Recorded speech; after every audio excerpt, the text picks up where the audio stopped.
Hey guys, so I'm actually on a different version of my Windows, so forgive me if some things aren't on dark mode. But I wanted to give you guys a complete setup of everything that I've been talking about in recent videos. So this is going to include the Playwright MCP, Docker, and Claude Code used in combination to basically be able to code anything.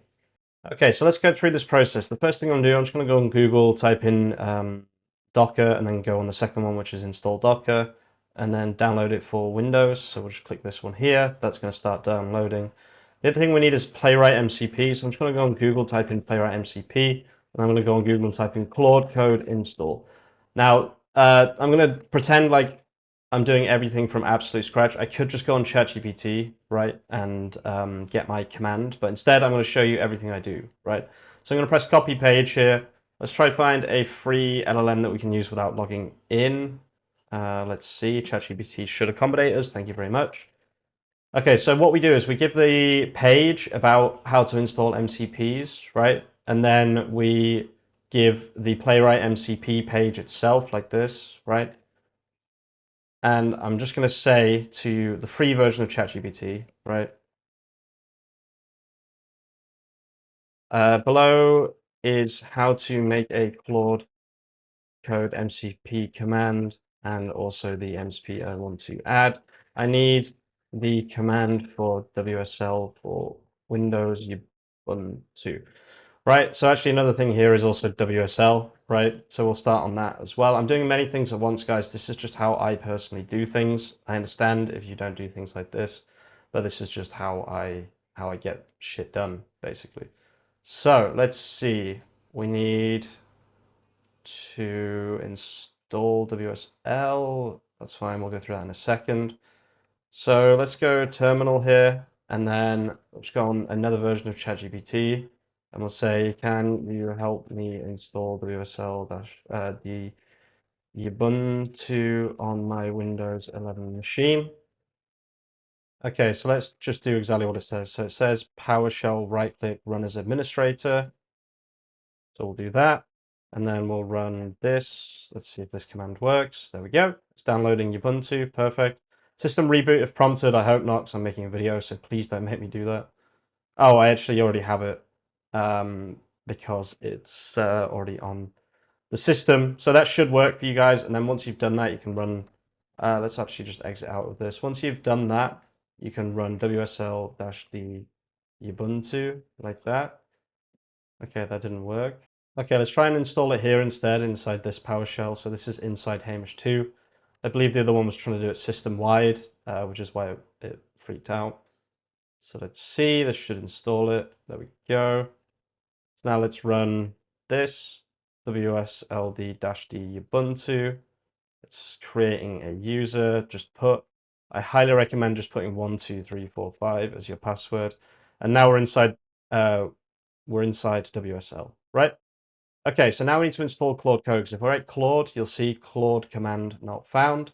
So again, I Googled Claude Code install, goes to the free version of ChatGPT, help me install Claude Code on my WSLD machine. I might not have Node, etc. installed. Okay. So this is from a fairly clean WSL setup. So let's just run this one at a time. So there we go. That should start downloading some stuff. Perfect. Let's get Node. I'm going to run through all of this, guys, so that you don't have to worry about this ever again. Trust me, this system will be worth you guys learning. So if you're new to Claude Code, or you can just skip this part if you've already got it installed, of course. Okay, so while we're doing that, let's start installing stuff. So we'll get Docker here. I did say I had Docker, but I guess because I'm on my second system, it doesn't actually exist. So let's just get going with Docker here, and I'll show you the Docker specific settings. Let's just say yes, I guess. I'm not really sure what's going to happen here. I really hope this doesn't just delete my entire Docker setup on my other one, but the things we do for YouTube content, guys. Okay, so now let's continue. So let's do this. That should start downloading. Did that work? It looks like it worked. So now let's install it. There we go. Now we need to do node version to make sure it's installed. I'm really not sure what this is doing. I'm very worried about that, but it is what it is. So we'll run node v and then npm v. Perfect. We should now be able to install Claude Code. So let's just do these commands that it's given me one by one. This is a completely free version of ChatGPT. So, I mean, anyone can do this. So now let's install Claude Code. There should be no issue with this as far as I understand it. Perfect. That's now installed. So now let's run Claude. And we're inside Claude Code. Perfect. So now let's log into Claude Code real quick. Okay, so we're now inside Claude Code. Let's just quit out. We know that that works now. Perfect. That was very painless to install. Now let's start working on Playwright. Now, a lot of people have told me Playwright works out the box. It doesn't for me on WSL. I'm really not sure what the issue is exactly, but let's just try this. So we'll run this command here. Okay, no option, no sandbox. So it's just adding shit as usual for no reason. Yeah, I knew that would be the case. Okay, let's see. There we go. Now let's write Claude. And then let's do -mcp. It's connected. Perfect.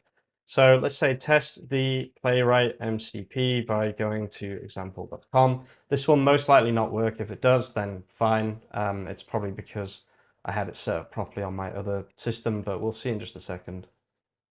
So it should be able to just run its own commands here. Okay, here we go. Perfect. I have to restart Windows for Docker. Shit. Okay, so this is the problem I always get. Maybe it won't make me restart. Let's see. So it says here that you need to install Chrome, right? So let's just run this. Let's exit out actually. And let's say, give me all the commands to get this to work. For example, I will run them with Sue as needed. Okay. This is going to work. Yeah. Okay. Looks like it worked. So well, we'll finish this up first. I don't want to get too confusing doing 10 things at once like I normally would. So let's just let this finish real quick because this is quite an important part of the process. So you need to get it working. So let's do that. So let's say yes. That was the command it originally told me to run, right? Whatever. Okay, and then we'll install Chrome in just a second. This is what I told people. People keep leaving me comments saying, what do you mean it doesn't work? But what I mean is it doesn't work out the box, right? Okay, so it says Chrome is already installed. Sure. Let's install the deps. Oh, I need to. I just realized I wasn't running them in the right place. So this is the main problem. It's the deps thing. I think deps is dependencies. Yeah, it is.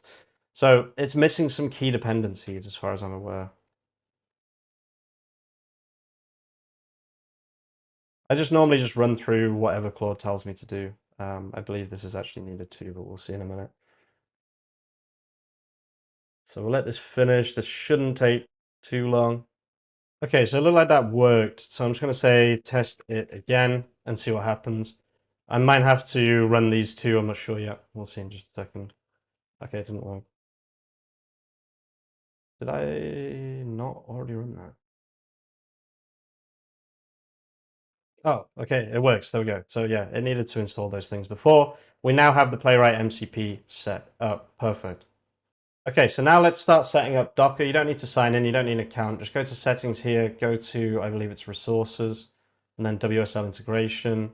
Tick the one that you just made, and then it says apply and restart. I really hope that doesn't mean restart my computer. Okay, so there is a possibility that Docker won't work fully, but that's okay, because I'll just show you how we use it and how to set it up. So there's actually one more thing that I completely forgot about, which is GitHub, right?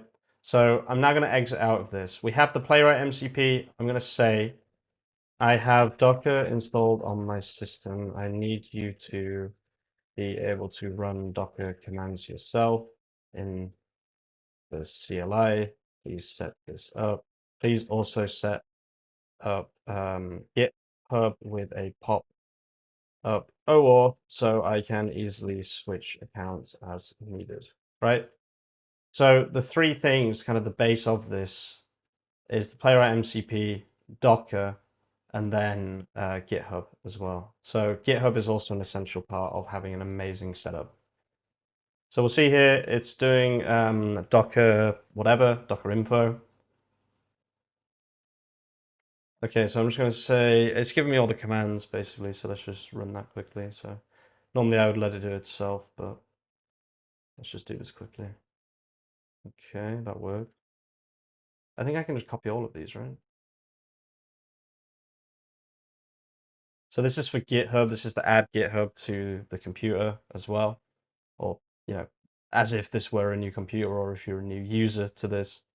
What do I want to do? HTTPS. No, I want to use OAuth. I'm not sure which one to pick here. I'm just going to say yes. Okay, so press enter to open GitHub on your browser. Okay, so then you would log in here. Wait. I need to close, what's it called? Okay, let's do this again. So HTTPS, yes, press enter. It opened up on here again. Okay, perfect. So I just ran through the login here on the browser. So it now says that I'm connected. Okay, so you can see here, GitHub is working. Docker's not, most likely because either A, permissions, or B, I need to restart my computer. Okay, so now we have Docker set up, we have Playwright set up, and we have GitHub set up. So now let me talk to you a little bit more about what the entire point of this is. Now, Playwright MCP is amazing if you want to just leave it to go and make things and process JavaScript and process CSS and make sure there are no mistakes. Docker is really, really good for one very specific reason. The main reason I actually use Docker is because it uses the same environment as where you will host, right? So most likely you'll be hosting on Linux system, right? So even WSL, there are differences between an actual Linux system and how WSL works. So if you've built your entire system on WSL or on Windows or on Mac, when you go to launch the website, it's going to not be on the same environment as where you will host it. That's the main reason I use Docker, because I had to spend like 2 days going from a WSL setup to a DigitalOcean setup. Claude Code is obviously just the coding tool that we're going to be using. WSL is just so that we use Linux. But then GitHub is the way that we do version control. Now, this setup is so much better than just diving into Claude Code and just coding, right? It's so much better to have the setup that we talked about above. Now, a couple more things to mention, right? You've really got to think about the fact that you're going to be doing development on localhost. You're going to have a dev or staging website, and then you're going to have the main website. Now, the easiest way to split these three things is to actually use a .env file, right? But the cool thing about that is you don't really have to worry about the .env that much. When you can use DigitalOcean API, DigitalOcean app-wide environment variables. So what does that mean? It means that if you don't even have to worry about having a different env file for localhost. Localhost can work on env, right? Because it's just for coding and dev and everything. The dev can work on one set of DigitalOcean app-wide environment variables, and the main branch, the live website that people are using, will also have its own set of DigitalOcean app-wide variables, right? So let me just show you what that actually looks like. If I just go on DigitalOcean, just log me in, please. So the way, for example, Stripe is set up, right? This is so important to understand with Stripe. Locally, we have localhost running, right? But then on dev, we have one set of variables. Let me just check if these are, yeah, you can't see them all. So these are one set, and then if I go on prod, there is another set, right? So that's actually how you split, how does it know which Stripe API key to use, right? So the key thing is while you're coding, the entire time that you're making this, every time there's a variable, make sure to ask it to use .env. And then at the end, you'll have a huge .m file, right? You can have, 30 fucking points in this .m file. All you need to do is grab that .m file and put it into DigitalOcean, copy and paste. There's a bulk editor. So if I just go on app level environment variables here, bulk editor, this is one that's empty, obviously. You can just paste here, right, your entire M file. And then obviously you have one for dev, right? One for the dev site, where you then, you check if Stripe is working, etc., etc. And then once you're satisfied, you push to prod, and you already have a different, slightly different, not all of them will be different, like OpenAI key will be the same, right? It's just things like Stripe, maybe database, you have a prod and dev database, that kind of stuff. This is where you make the split. So you have .env, you have your local stuff. On the dev, you can kind of share between these two. It's not too much of an issue. They're pretty much the same thing, right? Although Stripe is different. And then finally on main, you have whole different env variables here too. So this is kind of what I wanted to talk about in this video. I just wanted to show you how you got everything set up. And then once you are there, this is how you do it. So you make everything on your local host. Once it's ready to, have a look what it looks like and whether it works actually online, you push it to a staging branch, which is dev on your GitHub. And then once you're ready to launch the product, right, and have people start using it, then you have a main branch, which is connected to the prod instance.